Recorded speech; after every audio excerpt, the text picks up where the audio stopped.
नमस्कार, जी मीडिया में आपका स्वागत है। मैं हूं दिलीप तिवारी और आज हमारे साथ एक खास मेहमान हैं। जी हां, झारखंड के पूर्व मुख्यमंत्री और केंद्र में जनजातीय मामलों के मंत्री अर्जुन मुंडा जी, जो सबसे कम उम्र के मुख्यमंत्री रह चुके हैं हिंदुस्तान में। अर्जुन मुंडा साहब, बहुत बहुत स्वागत है आपका जी मीडिया में। धन्यवाद, नमस्कार आपको भी। तो जो चिंता आपकी है वो चिंता हमारी भी है। लॉकडाउन का इस समय हम पालन कर रहे हैं, आप भी पालन कर रहे हैं, लेकिन जो जनजातीय बंधु हैं, जो मंत्रालय आपके पास है, वो ऐसे मुश्किल हालात में रहते हैं कि उनको शायद बहुत ज़्यादा चिंता भी नहीं होगी कि कोरोना किस तरह से फैल रहा है, कहाँ कौन परेशान है, क्योंकि वो अपने जीवन में मस्त रहते हैं। लेकिन मैं आपसे एक मंत्री होने के नाते पूछता हूँ कि आप उस समाज के सबसे बड़े रहनुमा हैं इस वक्त केंद्र की सरकार में। राज्यों का अपना मसला है, उसको रहने दीजिए। क्या आप उन तक सारी व्यवस्थाएं कर पा रहे हैं राज्यों की मदद से? क्योंकि कई राज्य कहते हैं कि हमको कुछ मिल नहीं रहा है, मदद नहीं मिल रही है। आप क्या कहेंगे? देखिए, पहले बात तो हम ये बता दें कि जो हमारे इस मंत्रालय का काम है और उस काम में सबसे अधिक फोकस जो है ट्राइबल्स, आदिवासियों के बीच में है। इस समय कोरोना वायरस के वजह से जो समस्या देश में पैदा हुई है वो एक बड़ा संकट है। पर मैं बता दूं कि ट्राइबल लाइफस्टाइल जो है वो अपने आप में सोशल डिस्टेंसिंग का है। गांव में दूर दूर घर बनाना, घर वैसे ही रहना, और संस्कार इस तरह का है कि वो किसी को नज़दीक या साथ में नहीं बैठते हैं, थोड़ी दूर दूर बैठते हैं। गांव की पंचायत भी दूर दूर बैठती है। तो इस तरीके से लाइफ स्टाइल तो उस तरह का है। पर इस समय लॉकडाउन होने के कारण शहर के साथ साथ गाँव भी प्रभावित हुआ है। पर्याप्त मात्रा में भारत सरकार ने अनाज की व्यवस्था की है और सभी राज्य सरकारों को कहा है कि अनाज के वितरण में किसी तरह की कमी नहीं होना चाहिए, चाहे उसके पास में कोई कार्ड हो ना हो। यदि सूचना ऐसा मिल रही है और उसमें गांव के सभी लोगों को जोड़ते हुए, जो ट्रेडिशनल हेडमैन है, इलेक्टेड वार्ड मेंबर है, मुखिया है, सबको जोड़ते हुए कि ये सूचना प्राप्त हो जाए कि गांव में कोई भी गरीब व्यक्ति जो अनाज के अभाव में न रहे। तो ये सुनिश्चित करने का काम सभी राज्यों में हो रहा है। कुछ जगहों में जहां सूचना मिलती है वहां पर राज्य सरकार को बताया जाता है। और लगातार इस समय भारत सरकार की ऐसी व्यवस्था है कि इंटरेक्शन लगातार सरकारों के साथ होता है, मंत्रियों के साथ होता है, पदाधिकारियों के साथ होता है, और अनौपचारिक ढंग से भी कई बातें इस तरह की सतह की मालूम हो जाती है और उसको ठीक करने की कोशिश की जाती है।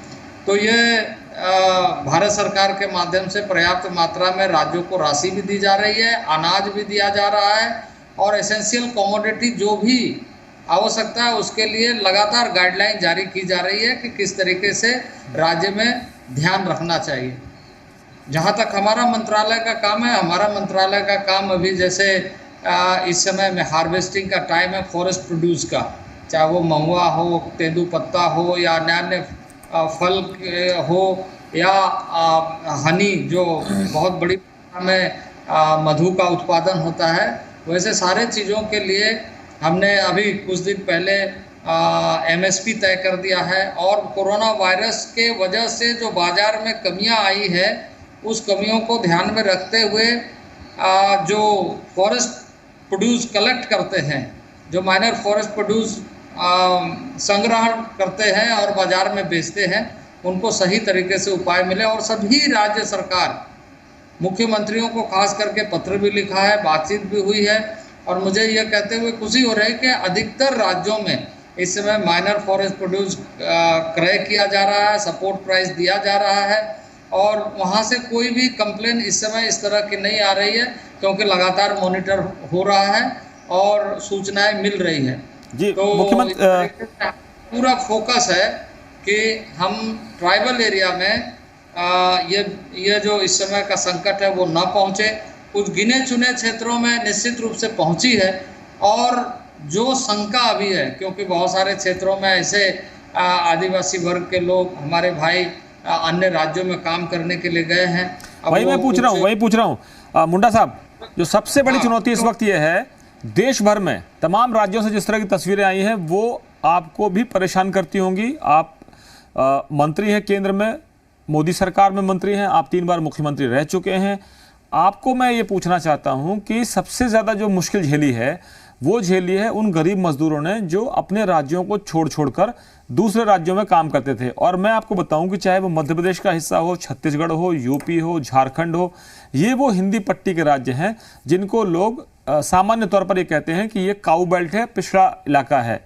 और मुंबई से जिस तरह के, अगर आप शिवसेना के मुखपत्र सामना को देखें, कल तक वो आपके पार्टनर रहे हैं, वो कहते हैं ये कचरा पॉलिटिक्स है, वोट बैंक है, और हमको या हमारे जैसे जो लोग हैं जो हिंदुस्तान के दूसरे हिस्सों से मुंबई जाते हैं, दिल्ली आते हैं, अगर ये मानसिकता होगी आपके हिंदुस्तान में कि वो कहेंगे कि वोट बैंक की कचरा पॉलिटिक्स है, यानी ये वो कचरा है जिसको मुख्यमंत्री ले नहीं जाना चाहते अपने राज्यों में।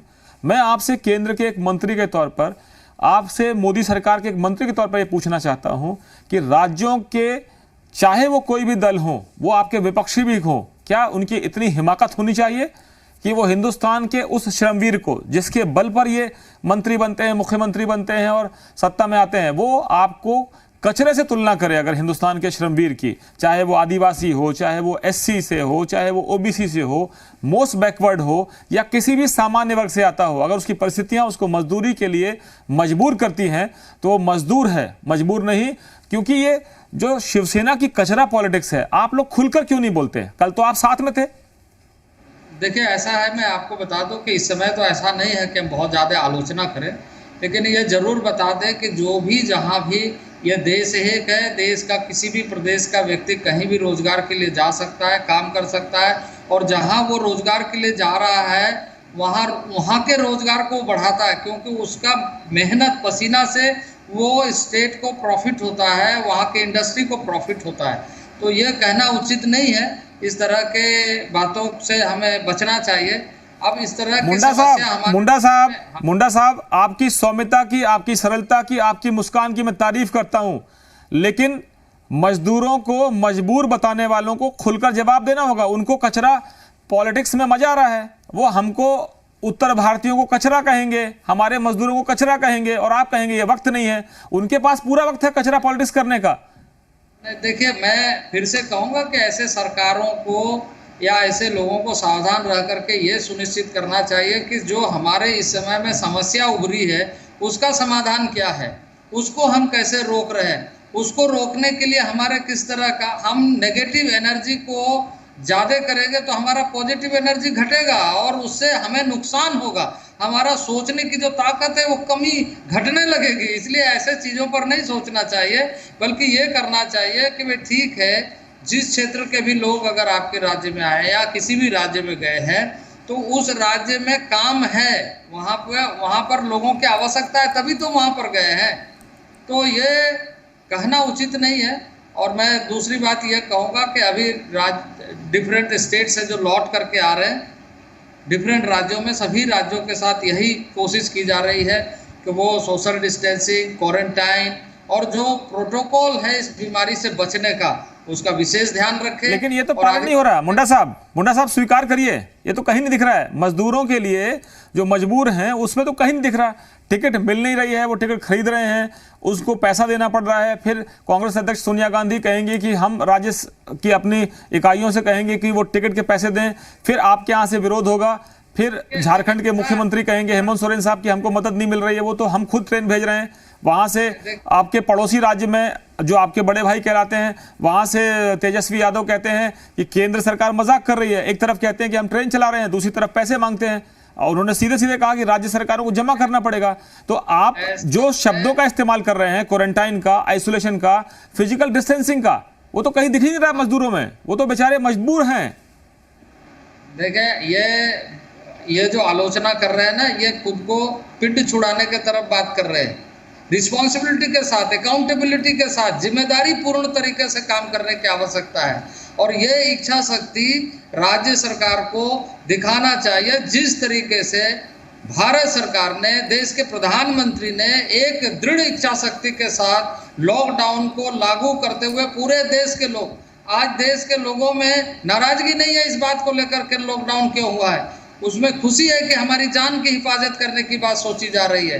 पर राज्य अगर इस तरीके से कोई भी राज्य करता है तो मैं समझता हूं कि यह अपना पिंड छुड़ाने के लिए कर रहा है, अपने आप को बचाने के लिए कर रहा है। राज्य सरकार एक एक अलग पहचान है, अस्तित्व है कि राज्य को गवर्नेंस करने की बहुत बड़ी जिम्मेदारी है। और राज्य में अगर वापस आ रहे हैं तो उनके राज्य में रहने वाले लोग हैं, हमारे भाई हैं, हमारे परिवार हैं, उनके बारे में हमें सोचना हमारी जिम्मेदारी है, जिस तरीके से भारत सरकार सोच रही है। तो किसी राज्य का ये कहना या इस नाम से आलोचना करना। और जहाँ तक ट्रेन की बात है, ट्रेन कहीं पर भी इनडिसिप्लिन वे में पैसेंजर चढ़ने लगेंगे, इनडिसिप्लिन वे में क्वारंटाइन ये सोशल डिस्टेंस फॉलो नहीं होगा। इसलिए ये ज़रूरी है कि टिकट, और वो सस्ती दर का टिकट हो, महंगी दर का टिकट हो, या आपस में बात करके किया जा सकता है। ये जो रेट वहाँ का उससे घटेगा बढ़ेगा, किस तरीके से करेंगे वो अलग विषय है। लेकिन ये तो जरूरी है कि कौन जा रहा है कौन नहीं जा रहा है, डेटा बेस होना चाहिए। डेटा बेस नहीं होगा तो ट्रेन में जाने वाले कौन कहाँ गए ये पता नहीं चलेगा, कहाँ के हैं वो पता नहीं चलेगा। तो यह सूचना जिस राज्य से कहा था मुंडा साहब, आपने कहा था कि अगर लॉकडाउन का पहले से नोटिस देते तो अराजकता फैल जाती, तो ये किसी अराजकता से कम है क्या? जब वो पैदल पैदल निकलेंगे, आधे तो कई लोग तो अपने घर नहीं पहुंच पाए। मैं नहीं कहूँगा कि आप जिम्मेदार उसके लिए, क्योंकि देश के प्रधानमंत्री ने फैसला किया, हम उनके साथ हैं। लेकिन सवाल यह है कि सरकारें क्या कर रही हैं। एक सरकार कहती है कि हमारे पास साधन नहीं है, आपके बड़े भाई जो पड़ोस में बैठे हैं, जो आपके साथ सत्ता में बने हुए हैं, और आप सरकार में भागीदार हैं। बिहार तो कह रहे हैं हमारे पास व्यवस्था ही नहीं, हम कहां से लाएंगे, क्या करेंगे। तेजस्वी यादव सवाल उठाएंगे तो वो गलत हैं, अगर हेमंत सोरेन सवाल उठाएंगे तो वो गलत हैं। जरा आप सुन लीजिए हेमंत सोरेन क्या कह रहे थे, तेजस्वी यादव क्या कह रहे थे। पहले मैं हेमंत सोरेन जी को सुना देता हूं। हाँ बताइए। मुख्यमंत्री जी, एक और बड़ी चुनौती जो उन राज्यों के सामने आ रही है जो बीजेपी शासित नहीं है। बीजेपी शासित राज्य तो राजनीतिक मजबूरी की वजह से आवाज नहीं उठा सकते, लेकिन कांग्रेस शासित राज्य हो या कांग्रेस के सहयोगी जो दलों के साथ जो मिलकर सरकार बनी है वो हो, या ऐसे हों जो गैर कांग्रेसी हैं, गैर बीजेपी हैं, उसमें बीजेडी भी है, उसमें बाकी दल भी आते हैं। मैं आपसे पूछ रहा हूं कि जो आर्थिक संकट है, आर्थिक संकट गहरा रहा है, लेकिन सबसे बड़ी चुनौती है जान है तो जहान है। लेकिन सवाल यह है कि आप लड़ेंगे कैसे कोरोना से। आपको फंड की जरूरत है, आपको सेंट्रल असिस्टेंस की जरूरत है, आपको मेडिकल रिलेटेड इक्विपमेंट चाहिए, आपको पीपीई किट्स चाहिए, आपको टेस्टिंग किट्स चाहिए। पर्याप्त मात्रा में मिल रहा है या फिर सिर्फ गुहार लगाई जा रही है और सुनवाई कम है? देखिए तिवारी जी, इस विषय पर मैं यही कहूंगा कि झारखंड प्रदेश आदिवासी दलित बहुल राज्य है, और ये ऐसे समूह हैं जो समूह आज से नहीं, पता नहीं ये प्रताड़ित होते रहे हैं आर्थिक रूप से, सामाजिक रूप से, कई एक तरीके से। और आज इसकी शायद यही वजह है कि आज इन वर्गों को अपना पहचान बनाना भी एक बहुत चुनौती भरा है। और आज जो स्थिति है, ऐसे स्थिति में यहाँ पर जो हमारे लिए संसाधनों को लेकर आपको मालूम होगा कि हमारी अधिकतम डिपेंडेंसी भारत सरकार पर ही है, क्योंकि जब से जीएसटी लागू हुआ है तब से राज्य सरकारों को संसाधन जुटाने का मतलब नहीं के बराबर। अब तो लॉकडाउन में तो जीरो है। ये तो हमने अपने राज्य में व्यवस्थाएं प्रारंभ कर रखी है। और जहां तक दूसरे राज्यों से लाने की बात है, हम अब हमारे पदाधिकारी रेल के कर्मचारियों के साथ, वरिष्ठ पदाधिकारियों के साथ लगातार संपर्क में है। जहां ट्रेनों की आवश्यकता पड़ रही है वहां जाएगी। तो आपने सुना मुंडा साहब कह रहे हैं कि हमारी डिपेंडेंसी तो केंद्र सरकार पर है, हम मजबूर हैं क्योंकि जीएसटी का हिस्सा कम होगा, मिलेगा नहीं, देर हो जाएगी, और हम करें तो क्या करें, ये उनका दर्द है। देखिए ऐसा है, जीएसटी तो एक फार्मूला है, पूरा देश ने मिलकर के निश्चय किया है और पूरे देश के सभी राज्यों के साथ बातचीत करके एक नीति अपनाई गई है, और उस नीति के तहत देश चल रहा है, काम कर रहा है, उसी के तहत सबको अपना अपना शेयर मिलता है। अब ये कहना कि इसके वजह से नहीं हो रहा है, मैं समझता हूँ कि ये उतना उचित नहीं है। हाँ, ये बात सही है कि आप ये कह सकते हैं कि ये जो संकट है, इस संकट में हमें मिल करके कैसे काम करना, पर राज्य को अपने इंटिटी को बना कर सुनिश्चित करना है कि हमारी जो राज्य की आवश्यकता है, राज्य की जो ज़रूरतें हैं, उसका बेहतर प्रबंधन हम कैसे कर सकें। और प्रबंधन के दृष्टि से, जैसे मान लीजिए अब ये शहर से गांव के तरफ नहीं जाए, ये हम सबको मालूम है कि ये शहरी क्षेत्र में सबसे पहले फैली है। अब जैसे अगर यदि हम बात करें झारखंड की तो रांची में सबसे पहले आई, छत्तीसगढ़ की बात करें तो रायपुर में सबसे पहले आई। क्यों आई? क्योंकि वो शहरी क्षेत्र है, शहर के क्षेत्र से लोग यहाँ से वहाँ गए और उसमें से ये फैली। अब उसको हम कैसे ब्लॉक किया जाए, कैसे लॉक किया जाए, कैसे उसको ट्रैक किया जाए, कैसे हम सही ढंग से उसको क्वारंटाइन करें, ये तो मैनेजमेंट की चीज़ें हैं। दूसरी चीज़ें हैं, अभी तो उस स्थिति में नहीं पहुँचे हैं कि अभी हमारे पास में पर्याप्त मात्रा में हॉस्पिटल में अवेलेबल नहीं है। अभी तो आप इनिशियली कर रहे हैं। इस समय में इस तरह की बात को कह करके आप ये नहीं कहने की कोशिश करना चाहिए कि हम एकदम लाचार हैं। आप कहिए जनता के सामने कि हमें राज्य की जनता ने यदि विश्वास दिया है तो हम इस लड़ाई को जीतेंगे और उसके लिए पर्याप्त रूप से हम अपना काम कर रहे हैं और करेंगे। एक बार मुंडा जी एक बयान और सुन लीजिए उनका, करके चलने की जरूरत है। मुख्यमंत्री को तो बोलना भी पड़ेगा, आपको सुनाना भी पड़ेगा, क्योंकि आप भी मुख्यमंत्री रह चुके हैं उसी राज्य के। जरा एक बयान और सुन लीजिए क्या कह रहे हैं मजदूरों को लाने पर। ये तो हमने अपने राज्य में व्यवस्थाएं प्रारंभ कर रखी है, और जहां तक दूसरे राज्यों से लाने की बात है, हम अब हमारे पदाधिकारी रेल के कर्मचारियों के साथ, वरिष्ठ पदाधिकारियों के साथ लगातार संपर्क में है।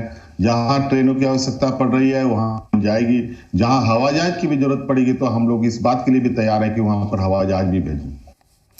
वो तो कह रहे हैं कि चाहे रेल हो, चाहे हवाई जहाज हो, चाहे जैसे लाना पड़े, हमारे पास पूरा संसाधन हम जुटा के लगाएंगे। वो तो अपनी बात कह रहे हैं, वो कहीं नहीं कह रहे कि हम मजबूर हैं। मजबूर इसलिए हैं कि केंद्र सरकार जो कह रही थी, जो इस वक्त मदद चाहिए थी, वो नहीं मिल रही है। और आपको तो दबाव डालना चाहिए, आप तो उसी राज्य के मुख्यमंत्री रह चुके, कम से कम झारखंड ही सही, छत्तीसगढ़ वाले मुख्यमंत्री तो कहते हैं कि साहब कुछ मिलता ही नहीं है, क्योंकि जो विरोधी हैं वो परेशान इसलिए हैं कि वो आवाज उठा सकते हैं, और जो आपके अपने हैं वो तो बेचारे कुछ कह भी नहीं सकते। राजनीति का समय नहीं है। कोई यदि राजनीति कर रहा है तो आप ये मान के चलिए कि अपने आप को धोखा देने की कोशिश कर रहा है। ये राजनीति करने का समय है ही नहीं है। यदि डिजास्टर मैनेजमेंट के मामले पर हम राजनीति करने लगे तो हम कभी समस्या का समाधान नहीं ढूंढ पाएंगे। और इसलिए मैं ये कहूँगा कि हमें इस बात की चिंता करनी चाहिए। मैंने स्वयं हमारे मंत्रालय से क्या हो सकता है, आप क्या चाहते हैं, मैंने वहाँ के हमारे मंत्रालय से संबंधित मंत्री से बात की, उसके सेक्रेटरी से बात की, चीफ सेक्रेटरी से बात की, मुख्यमंत्री से बात हुई, मुख्यमंत्री से बात की, मुख्यमंत्री से बिल्कुल बात की है। अब उनसे पूछिए, हमने उनसे भी बात किया।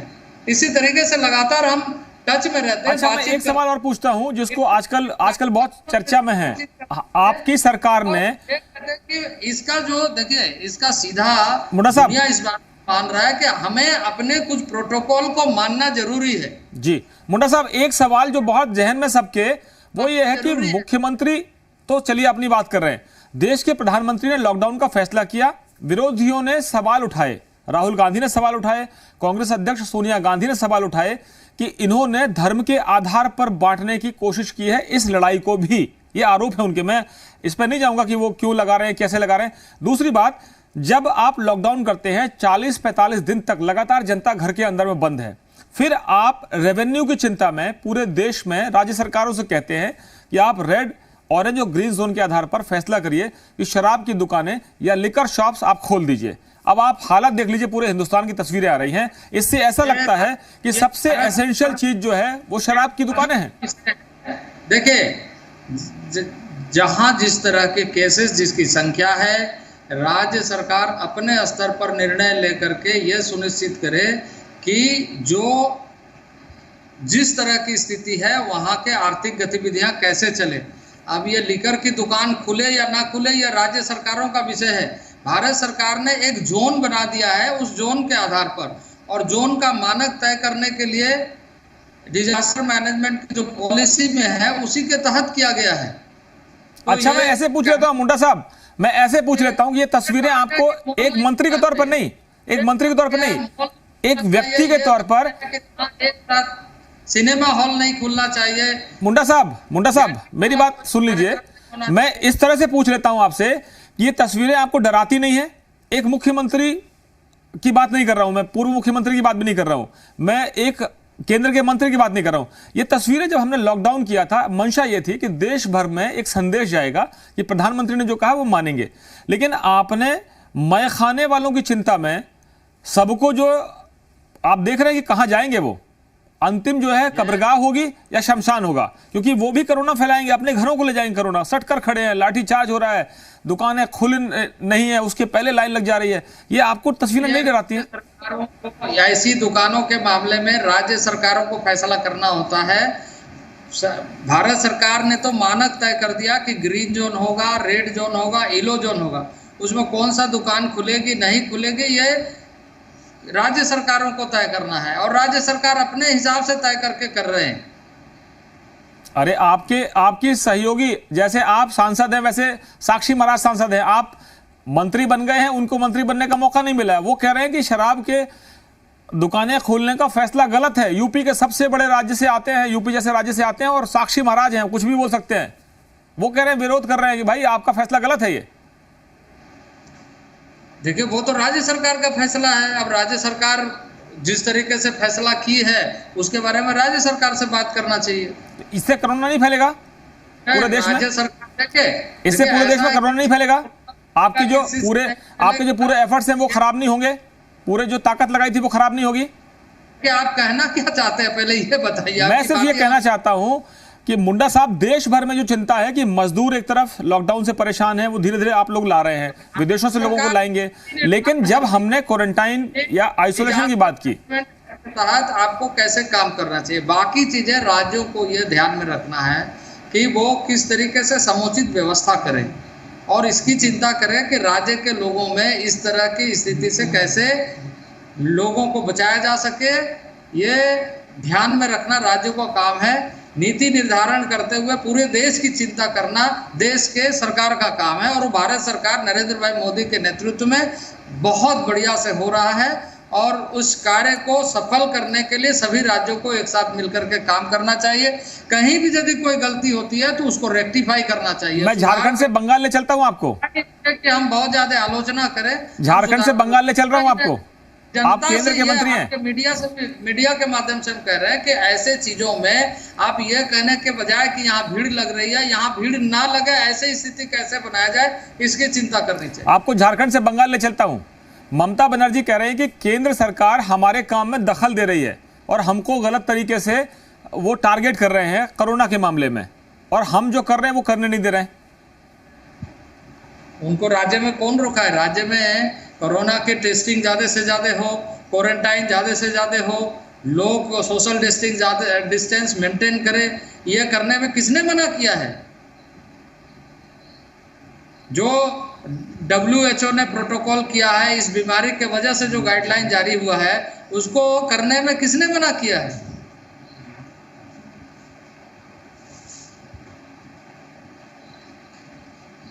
मुंडा साहब, छत्तीसगढ़ में जो मजदूरों की तादाद है, चाहे वो नक्सल बेल्ट हों, चाहे और भी इलाके हों जो ट्राइबल के इलाके आते हैं, तो वहाँ पर आप कैसे देखते हैं? क्योंकि वहाँ नक्सलियों से भी जूझना पड़ता है, और ऐसे में ये जब सेल्फ आइसोलेशन में रहना है, क्वारंटाइन में रहना है, या बड़ी चुनौतियाँ होती हैं, वहाँ पर तक राशन नहीं पहुँचाया जा सकता, तो वैसे हालात में आप कैसे राज्य सरकारों से कोऑर्डिनेट कर रहे हैं? मैं सिर्फ अनौपचारिक तौर से कुछ बातें करता हूं, बाकी राज्य सरकार कर रही है। हम यहाँ से ना कोई डिक्टेशन देते हैं, ना कोई डिक्टेट करते हैं, ना कोई गाइडलाइंस। जितनी गाइडलाइंस होम मिनिस्ट्री देती है, हम सिर्फ थोड़ी बहुत सूचना ऐसे ही कि किस तरीके से काम चल रहा है। और मैं आपको बता दूं कि छत्तीसगढ़ में कई जिलों में जो मैंने सूचनाएं प्राप्त की, बहुत अच्छा काम कर रहे हैं, और इतना बढ़िया से ट्रैक कर रहे हैं, इतना बढ़िया से क्वारंटाइन को अनुपालन करा रहे हैं, और सामाजिक सहयोग इतना ज़्यादा प्रशासन को मिल रहा है।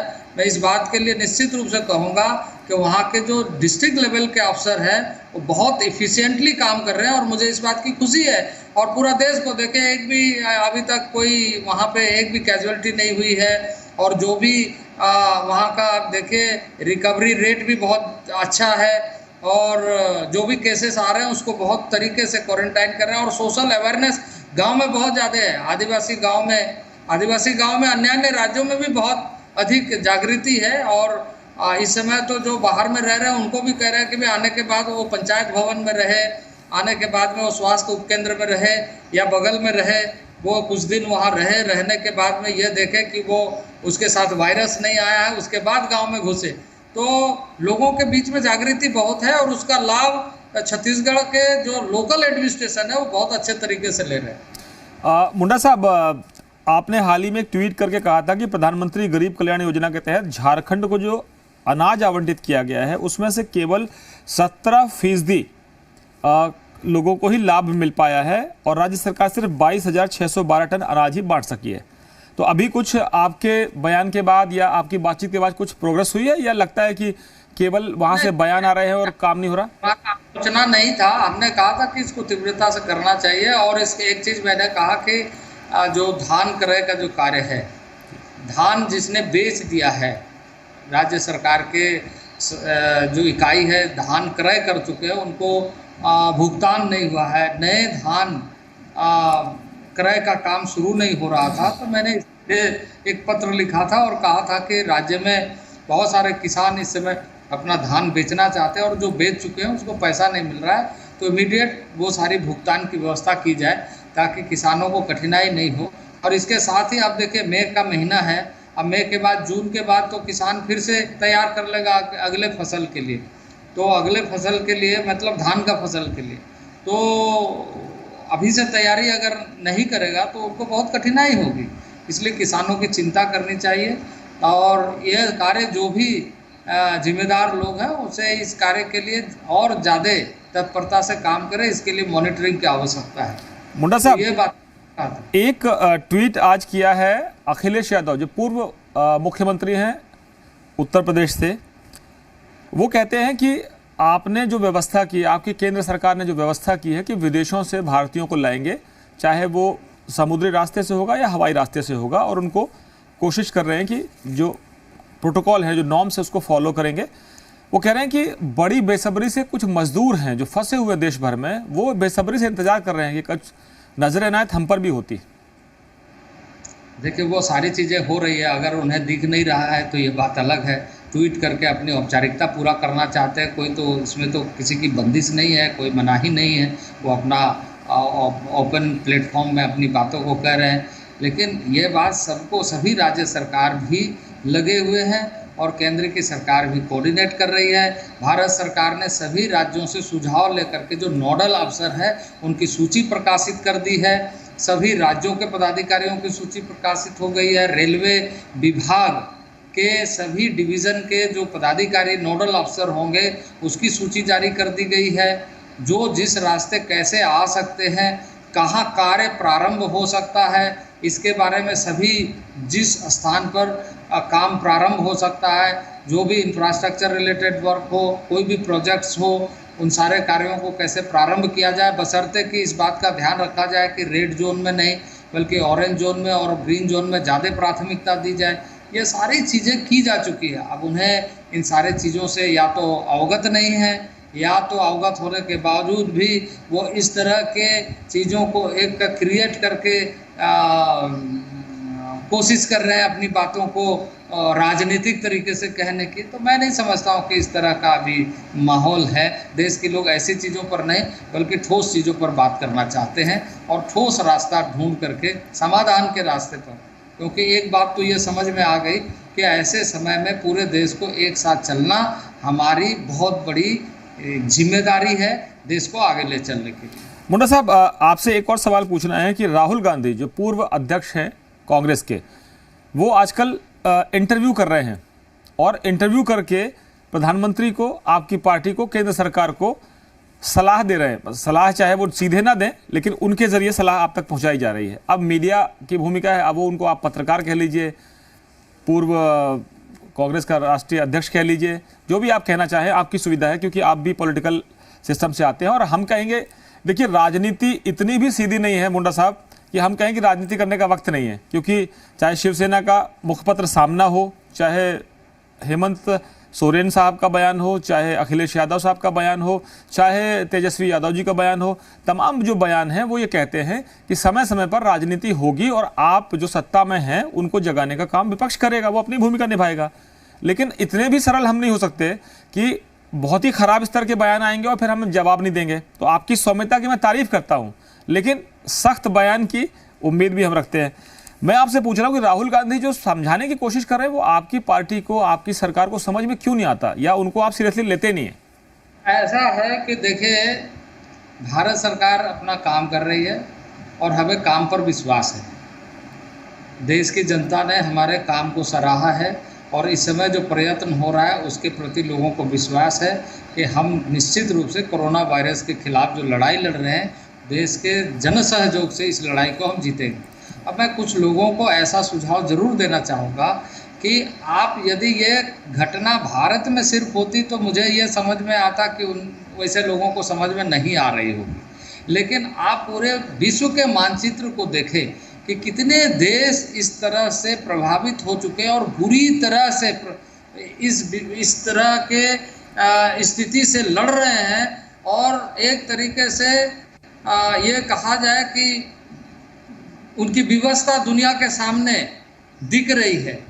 वैसे स्थिति में यदि ये समझ में नहीं आ रहा है कि भारत को किस सतर्कता के साथ, किस तरीके से बचाने की कोशिश हो रही है और किस तरीके से इससे निकलने की कोशिश हो रही है, क्या रिस्क मैनेजमेंट हो रहा है इस समय, ये यदि किसी को एहसास नहीं हो रहा है तो इसमें कुछ नहीं कहा जा सकता। मैं इतना ही कहूँगा कि अब दुनिया के मानचित्र में भारत को देखें और दुनिया के मानचित्र को देखें, तब एहसास होगा कि भारत किस तरीके से इन सारे चीज़ों पर जनता के सहयोग से जीतने का इच्छा शक्ति लेकर के आगे बढ़ रहे हैं।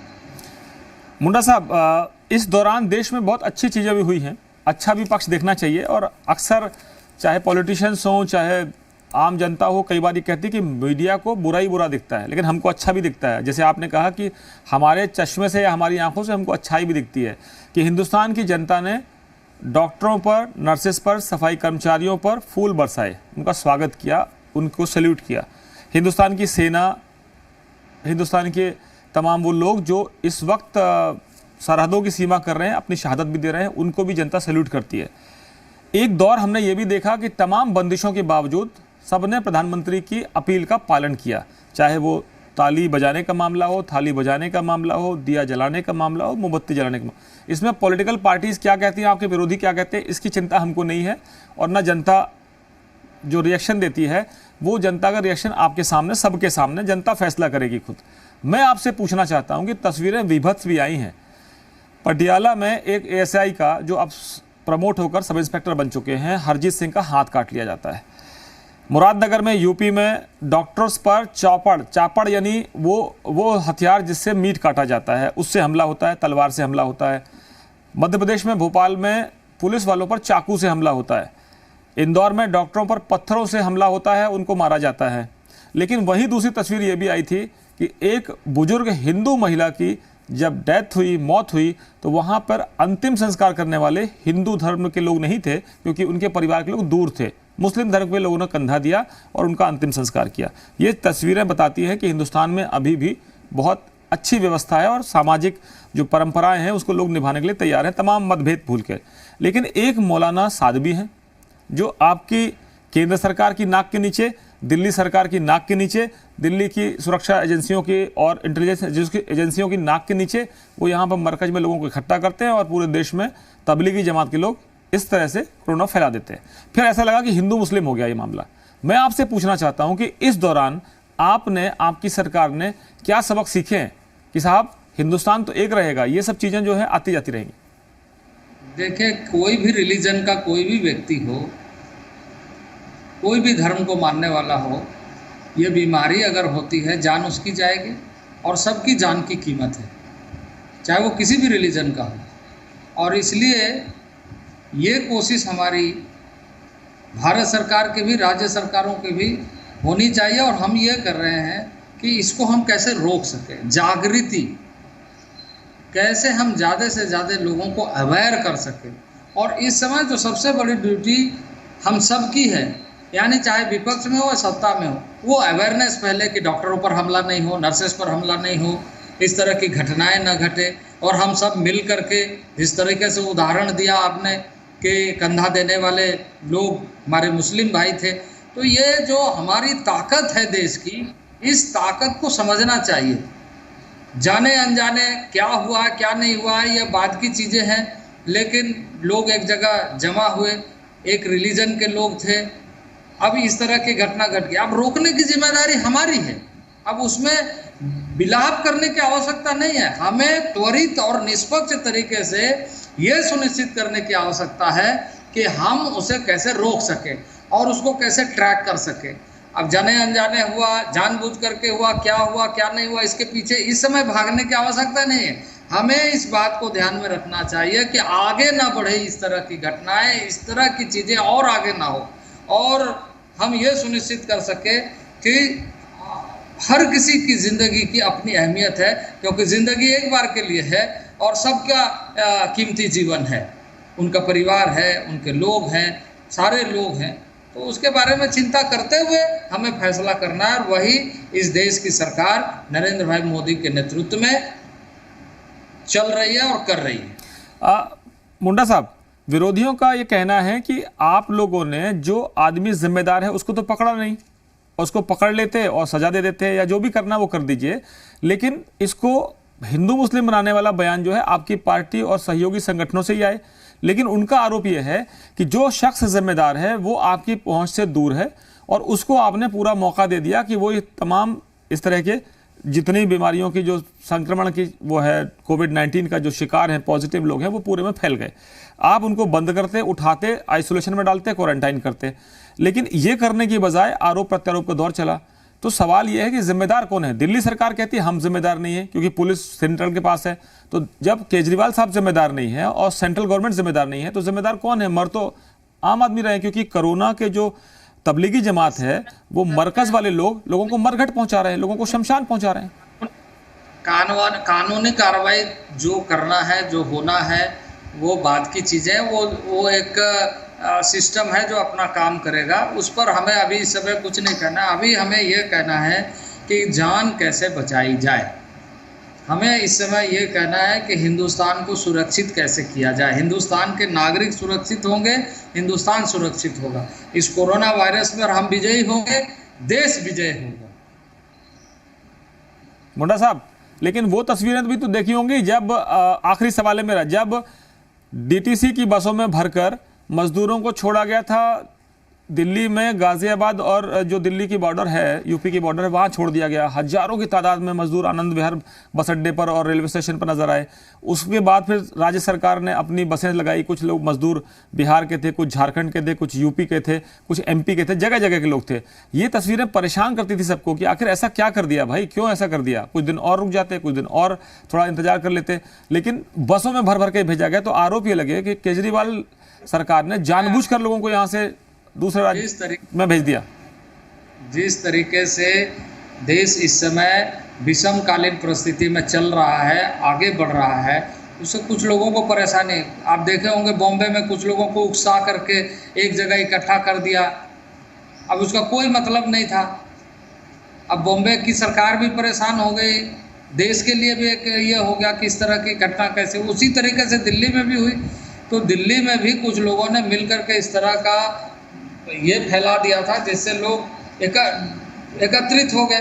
पर बाद में प्रशासन ने बहुत तरीके से उन सारे चीज़ों को ठीक किया और मैनेज किया, ये अच्छी बात हुई।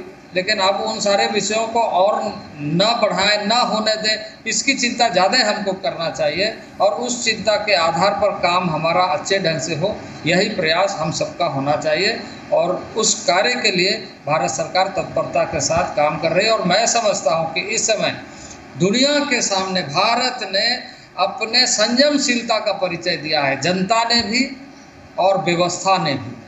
तमाम आक्रमण, तमाम तरह के अटैक होने के बावजूद भी हमारे वॉरियर्स जो है, हमारे जो इस समय लड़ने वाले जो ताकत है, फोर्स है, चिकित्सक है, सारे लोग मिल कर के इस बीमारी से लड़ रहे हैं, जान बचाने के लिए लड़ रहे हैं, किसी की जान बचाने के लिए लड़ रहे हैं। और दुर्भाग्य इस बात का है कि कुछ लोग अपनी जान देने के लिए भी लड़ रहे हैं कि आप हमें कोई ना बचाए, हम ऐसे ही रहें। तो इस तरह की चीज़ें नहीं होना चाहिए। देश को बचाना है, देश की जनता को। मुंडा साहब, हम ये कह रहे हैं कि ये किसी धर्म के खिलाफ युद्ध नहीं है, हिंदुस्तान का धर्म युद्ध है कोरोना के खिलाफ। तो धर्म वाले समझ जाएं कि आपके खिलाफ लड़ाई नहीं है, हम सब मिलकर लड़ रहे हैं। बस यही जागरूकता मैं समझता हूं कि इसमें प्रमुख भूमिका विपक्ष की है कि वो ये समझाने में कामयाब हो जाए कि देश को इस समय राजनीति की जरूरत नहीं है, सुरक्षा की जरूरत है, हर किसी के जीवन को, जिंदगी को हिफाजत करने की जरूरत है। मुंडा साहब, आप की जरूरत है। मुंडा साहब, आप बहुत अच्छे खिलाड़ी भी हैं और आपका जो अनुभव है वो खेल के साथ साथ एक एडमिनिस्ट्रेटर का भी है। मुख्यमंत्री रह चुके हैं आप झारखंड के, आप केंद्र में मंत्री 3 बार मुख्यमंत्री रहे, जो आप तीरंदाजी फेडरेशन के भी अध्यक्ष हैं। मैं आपसे जानना चाहता हूं कि जब खिलाड़ियों को हीरो मानते हैं हम ना, कि ये जमीन से निकल कर आए हैं, फिल्मों में भी हीरो होते थे, लेकिन आज हमने नए किस्म के हीरो देखे हैं, जो सेना के लोग सरहद पर जान दे रहे हैं इस दौरान भी, जो शहीद हो रहे हैं इस दौरान भी, जो डॉक्टर्स हैं, जो सफाई वाले हैं, जो मजदूर हैं, जो किसान हैं, जिन्होंने 2 वक्त आपको रोटी, 3 वक्त की रोटी का इंतजाम किया, घर में बंद रहिए लेकिन खाना खा लीजिए। वो किसान नहीं होता तो हम घर पे मर जाते, भूख से मर जाते, कोरोना से नहीं मरते। तो आज हमने नए हीरो देखे हैं, किसान भी, जवान भी, डॉक्टर्स जो है नए भगवान बने। जिन सरकारी अस्पतालों में लोग जाना पसंद नहीं करते, आज वही भगवान के घर के बाद दूसरा मंदिर बना हुआ कि वहाँ जान बचकर लोगों की आ रही है। सरकारी बड़े बड़े अस्पतालों की अगर मैं बात करूँ, सरकारी अस्पताल छोड़ दूँ, 5 स्टार अस्पताल जहाँ पे बड़े होटल की तरह इंतजाम थे, वो सब भाग खड़े हुए हैं, बंद हो गए। बहुत लोग हैं जो जिन्होंने अपने अस्पताल सरकार को सौंप दिए, उनकी मैं तारीफ करता हूँ। लेकिन ऐसे भी हैं जो इस महामारी के संकट में निकल लिए, भाग गए वो। तो आप क्या कहेंगे, आपने भी नए हीरो देखे उभरते हुए इस बार? नहीं, देखिए, जैसे इस समय मैंने शुरू में कहा कि एक अवेयरनेस लेवल हमारा इस तरह का होना चाहिए कि ऐसे समय में हमें क्या करना चाहिए, इंडिविजुअल कैपेसिटी पे क्या करना चाहिए। और जो इस बात को सोचे उन लोगों ने अपने आप को जोड़ने का काम किया। और कुछ लोग ऐसे होते हैं जो लोग इसमें भी भागने का रास्ता ढूंढते हैं। पर मैं ये कहूँगा कि एक तीरंदाज को जिस तरीके से विजय प्राप्त करने के लिए लक्ष्य निर्धारित करके तीर चलाना होता है, आर्चरी एसोसिएशन ऑफ इंडिया के अध्यक्ष के नाते मैं यही कहूँगा कि जिस तरीके से एक तीरंदाज सिर्फ टारगेट को देखता है, इस समय हमें कोरोना वायरस को ख़त्म करने के लिए एक टारगेट ओरिएंटेड काम करना चाहिए। हर एडमिनिस्ट्रेशन को यह ध्यान में, एडमिनिस्ट्रेशन की दृष्टि से हम ये कहेंगे कि निचले स्तर पर काम करने वाले पदाधिकारी पूरे आत्मविश्वास के साथ, कॉन्फिडेंस के साथ, पूरा बोनाफाइड इंटेंशंस के साथ कैसे काम कर रहे हैं उसको इनकरेज करें और उसको हम आगे बढ़ाएं। चतुर्थ वर्गीय कर्मचारी जो सड़कों में काम कर रहे हैं, जो सफाई का काम कर रहे हैं, वो सबसे महत्वपूर्ण दायित्व निभा रहे हैं, चाहे वो शहरी क्षेत्रों में हो या महानगरों में हो या नगरों में हो, बहुत बड़ा भूमिका निभा रहे हैं। तो वैसे लोगों को इनकरेज करना चाहिए। जो लैब में काम करने वाले टेक्नीशियन हैं, जो कोविड-19 का टेस्ट करते हैं, उनको वायरस पकड़ने का ज़्यादा खतरा रहता है, लेकिन वो रिस्क लेकर के काम कर रहे हैं, उसको इनकरेज करने की ज़रूरत है, क्योंकि वो टारगेट के साथ काम कर रहा है कि किसी की जान की सुरक्षा होनी चाहिए, जिंदगी की सुरक्षा होनी चाहिए।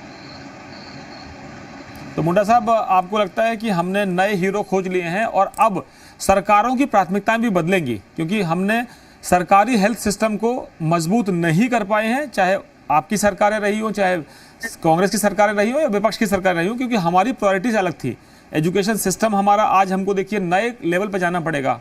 आज हमको ऑनलाइन क्लासेस देनी पड़ रही हैं, बच्चों को हम उससे जोड़ रहे हैं, चाहे वो स्कूल के बच्चे हों या कॉलेज के। तो आपको लगता है कि आने वाले दिनों में सरकार की प्राथमिकताएं बदलने वाली हैं, क्योंकि हमको कोविड ने कुछ नए सबक भी सिखाए? देखिए, ये एक तरीके से इस समय चुनौतीपूर्ण है, हमारे लिए थ्रेट है, हमारे लिए चैलेंजेस है, लेकिन हमारे लिए अपॉर्चुनिटी भी लेके आने वाला है।